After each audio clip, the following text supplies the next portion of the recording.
Morning. তো কি অবস্থা? আশা করছি অনেক ভালো। তো তোমাদের আশীর্বাদ অ্যান্ড ভালোবাসায় আমি খুব ভালো আছি। তো আমি যাচ্ছিলাম ঘোকসাডাঙ্গায়। তো রাস্তায় বাবার সঙ্গে দেখা হয়ে গেলো। বাবা বললো যে আমাকে বাড়িতে দিয়ে আয়। তো আমি বাবাকে বাড়িতে রাখার জন্য আসছিলাম। তো বাবা বললো আর একটা বাড়িতে ঢুকবো, চল। তো বাবাকে আমি একটা বাড়িতে নিয়ে আসলাম। তো দেখলেই তো সেই বাড়িটা। তো বাবা গেছে বাড়িটার ভিতরে।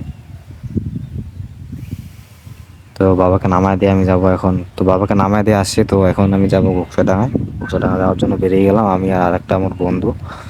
তো তাকে বলছিলাম যে ভিডিও করতে, তো সে ভিডিও করতে পারছিল না, কারণ ও বলছিল যে আমি ভিডিও করিনি কোনোদিন, আমার ভয় ভয় লাগে। তো আমি বললাম যে কিসের ভয়, ভিডিও করতে থাক, আমি তো আছি না সাথে।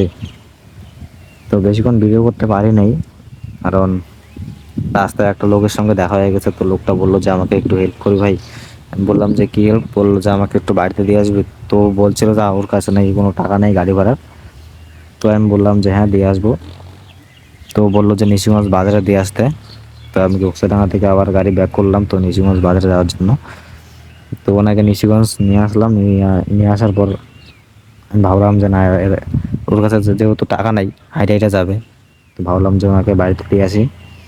তো ওনাকে বাড়িতে দিয়ে আসার জন্য ওদের ওদেরই গেছিলাম। কাছে এত ভাঙা রাস্তা, বলার মতো না। তো দাঁড়াও, দেখতে পারবে। তো গাছ আগুন কিভাবে লাগলো, তো কে লাগাইলো এটা একটু পরে বুঝতে পারবে। তো লাস্টে দেখাবো তোমাদেরকে।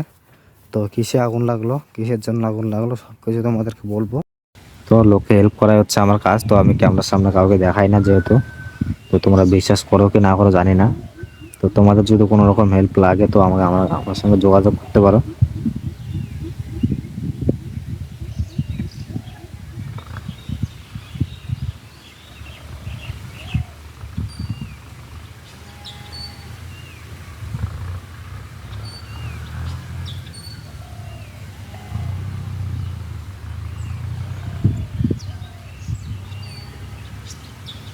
তো ভাই জানি যে ভয়েসে অনেক নয়েজ আসছে, খারাপ বাইরের নয়েজ আসছে। তো আমার যেহেতু মাইক্রোফোন নাই, তো বাইরের নয়েজ তো আসবেই।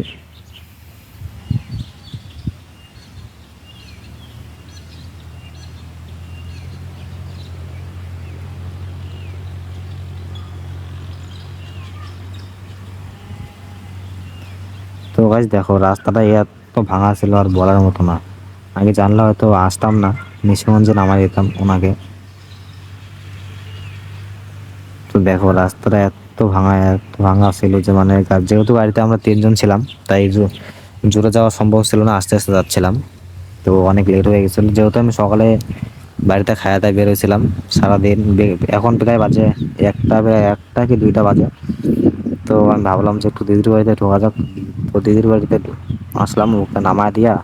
তো ওই যে দেখতে পাচ্ছ বাজারের সাইডে আমার দিদির বাড়ি। তো ওইখানে দুপুরে খাওয়া দাওয়া করার পর বাড়ি থেকে ফোন আসলো যে আমাদের বাড়ির পাশে নাকি আগুন লাগছে। তো তাড়াতাড়ি বললো আমাকে আসতে। তো আমি বেশিক্ষণ লেট না করে তো তাড়াতাড়ি বাড়ি যাওয়ার জন্য বের হয়ে গেলাম। তো দেখতে থাকো।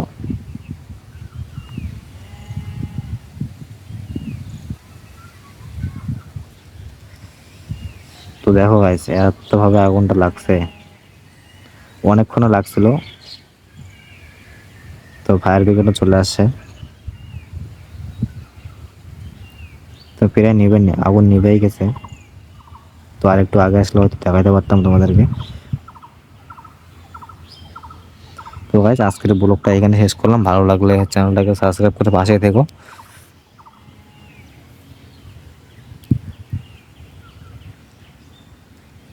বাস দেখে এতটা খারাপ লাগছিল আমার, আর বলার মতো না।